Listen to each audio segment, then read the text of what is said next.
Prof, please. Thank you very much for the kind introduction, and thank you, Neil, for doing such important work in such difficult situations, because I'm also very familiar with all the challenges that you faced. So I'm just going to talk about how education, critical care education, is established in Pakistan. I'm very embarrassed on behalf of my government that the percentage of GDP that they spend on healthcare, I think, is the lowest in the world. But when it comes to education, we are not that bad. So we are slightly better than what Neil was going through. So as I've just said in my earlier lecture, Pakistan it's a huge country. It is the 6th largest, most populous country and 36th largest country in the world. And it is situated in South Asia, and it's a very versatile country. We have mountains, and we have desert, and we have sea, and we have got everything. So when it comes to education, we have, it's not a government organization. Again, government does not play an important role in our lives at all. So we really take things in our own hand. So this was established through an ordinance, but it's not like funded by the government. So this is the College of Physicians and Surgeons of Pakistan, and they have 56 fellowship programs. And critical care medicine is a second fellowship program.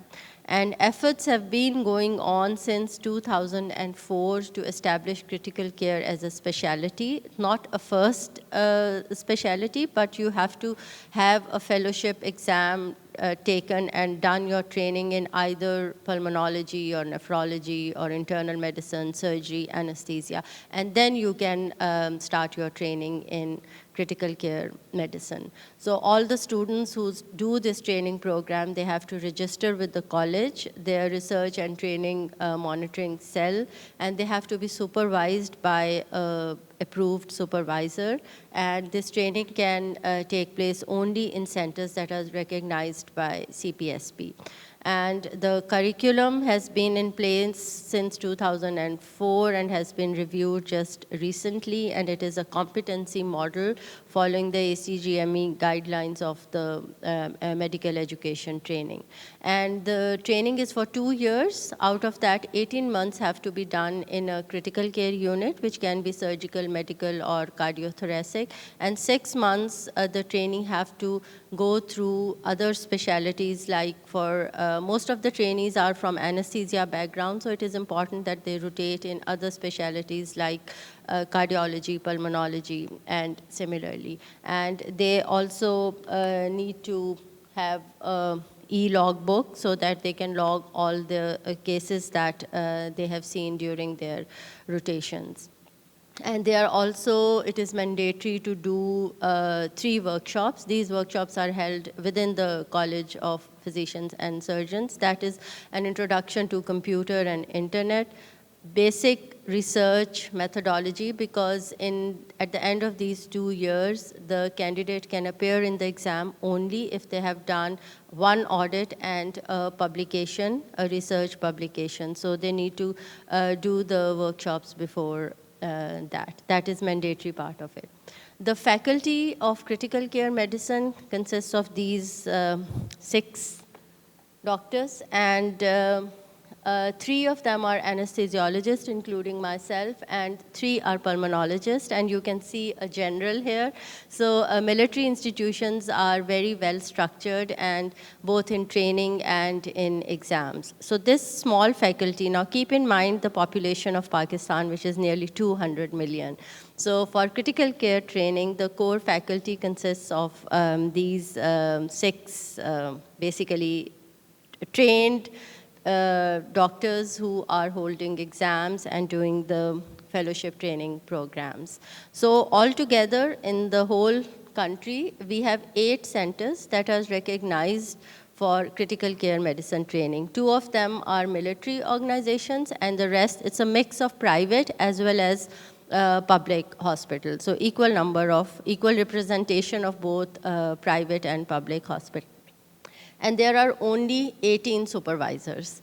So obviously the scale is very small, but whatever we are trying to do it in a structured manner, though there are only 18 supervisors to train the people. So this fellowship started in 2004, which is like many years ago, but the number of fellows that have passed the exams are 18. You can count them on the finger. So it is a very slow process. It takes a long time. It's 2 years training. But we would like to understand what's the reason why the numbers are not picking up. 18 fellows in nearly so many years. So the reasons are, a few of the reasons Neil had already said, that it is the number of training centers, the number of trained supervisors, it's obviously very low. And then a fellow it's a second fellowship. So the age after graduation, they have already done 5 years training in primary specialty. They usually have families, they have children. So then to undergo a second fellowship training program for 2 years, it is just not feasible for most of the fellows. So that's why they don't want to do this second fellowship. And job opportunities for pure intensivists are very low. Like no hospital would like to hire an intensivist. They would like to hire an anesthesiologist who can run the theater and generate revenue, and then out of interest look after ICU. Similarly, they would like to hire a pulmonologist who can run clinics, who can see patients, and then out of interest they can look at ICU. So that's a big limitation, that it is not, intensivists are not recognized as physicians who should be hired for their intensive care training and not for their primary training. And another thing is that became very apparent, though the curriculum is there on paper and it is, a booklet is available from the College of Physicians and Surgeons, but when it comes down to the level of institutions, it just gets diluted. So the curriculum is not very it's not available in all the hospitals. So I was working at the Aga Khan University, which is a private medical university, and it is at par with any medical university in the world. But again, as you can see, that the program, Critical Care Fellowship Training Program, started in 2006. Until 2014, we only had 2 fellows pass out from this training program. Then in 2015, I was the director of the fellowship program, and we really wanted to know what is the reason behind lack of interest in this specialty. So obviously the reason was that it was not a structured curriculum that was being offered, in addition to all the other reasons of finances and jobs and all that. So we sat down and we looked at, tried to improve the curricular teaching. So medical education, the 6-step approach is very commonly used in medical education. So we tried to follow all the steps of how to improve the curriculum. So I'll just take you slowly through that. So we assessed the need. As Neil had also said, the need is there because of trauma, because of surgeries, because of non-communicable, and because of infectious diseases. But when it comes to need assessment of the learners or people who are joining, it is very varied, because we'll have trainees from anesthesia, from medicine, pulmonology, nephrology. So how do we address the individual needs? So we introduced educational contracts in which, before joining the fellowship program, we asked them specifically what they could do, what they already knew, and what they wanted to get out of this fellowship program. So it was kind of, the curriculum was not set, but it was individualized. So this also helped me as a director understand the needs of the individual fellow who was joining the program. And then we also tried to find out what their future aspirations was. Did they want to do a European diploma, or they wanted to do the FCPS, which is the local exam. So then tried to mold the curriculum and the training according to the needs of the learner. So the goals and objectives were clear of our fellowship program, in line with the College of Physicians and Surgeons training program. And the educational strategies have to be congruent with the objectives of the fellowship. And they have to be multiple, and they have to be feasible. Because as you can tell, the number of students or fellows is either 1 or it is 2. Just in the last few years, the number was 4. So you cannot organize lectures and things like that for such a limited number. So we tried to do some innovation in the way we taught the fellows. So again, this SPICES model is used very commonly in medical education, in which we want the curriculum to be more student-centered rather than the teacher coming in and just teaching the students. And it has to be problem-based and not information gathering, and it has to be integrated, community-based, electives, and systematic. So we tested our current curriculum that was being taught, and it turned out that it was totally teacher-centered. It was not problem solving at all. It was just information gathering. What are the causes of ARDS? What is the etiology of this? So it was basically information gathering. It was maybe slightly integrated, but it was totally hospital-based, and it was uniform. There was no opportunity for the students to select their rotations or to do some elective training. And it was totally apprenticeship-based. It is my week, so everybody will do what I want to do. It's the next physician's week, so they'll just do what the next physician told. So it was very, very apprenticeship-based and not systematic at all.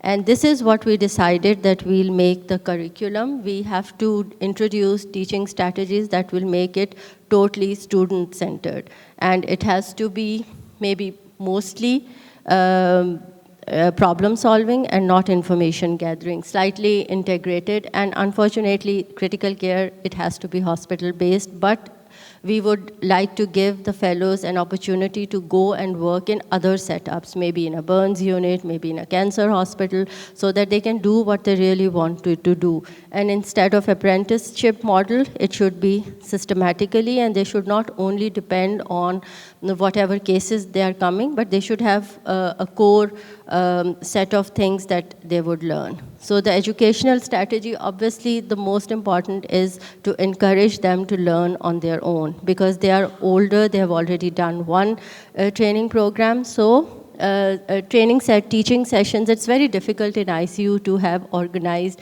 teaching sessions, but we did keep it to one session before the start of the day, so 8 to 9 a.m. So before the ICU round, in one day only. And then try to make the daily round a little bit more structured. So there was a group of 6 faculty, so everybody was given a list of topics that they had to cover informally and both formally during the rotations.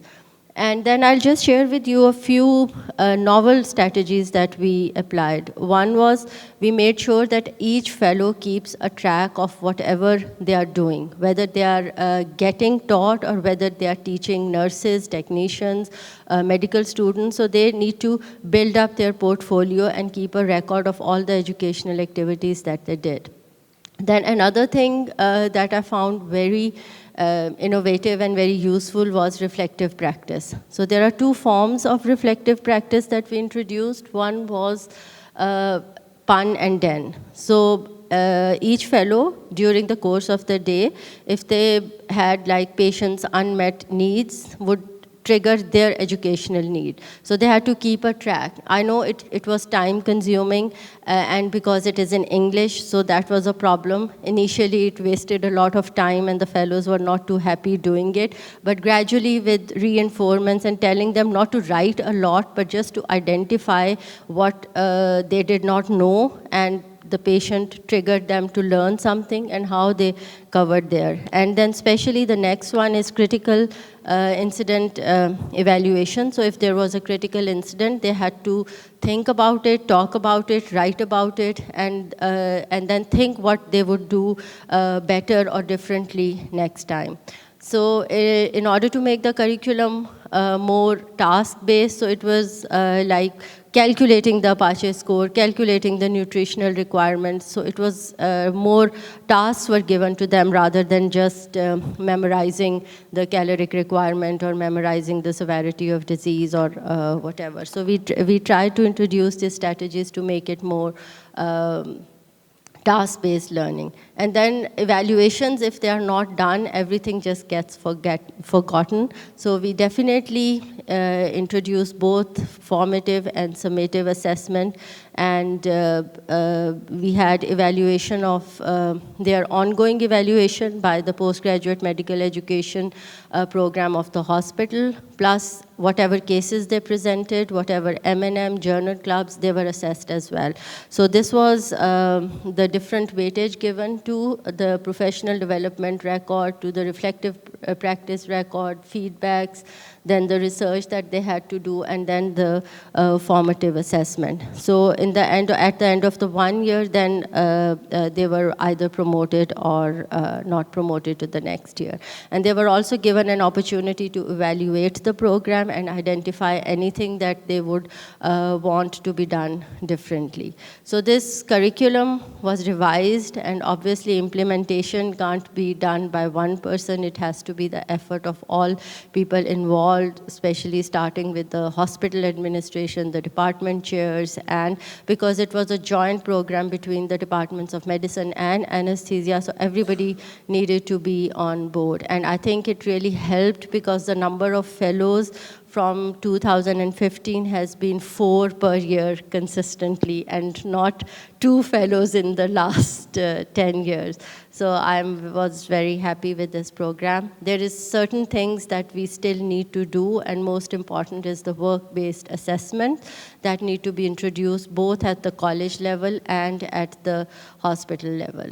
So I think if you are planning to establish a critical care curriculum in a new place with, where teaching is not as structured as in the hospital that you are used to working. So these are the 4 or 5 things that I really found very useful, especially for critical care medicine, where the number of trainees is very limited to 1, 2, or 3, and they are more senior doctors. So just to identify what they actually need. So need assessment of each fellow separately, and then trying to assess the curriculum and try to make it more towards the SPICES model.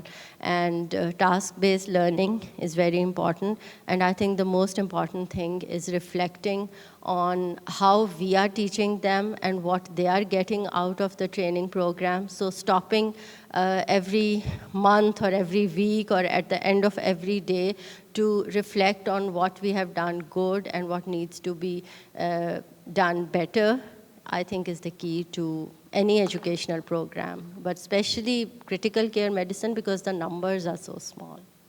Thank you very much.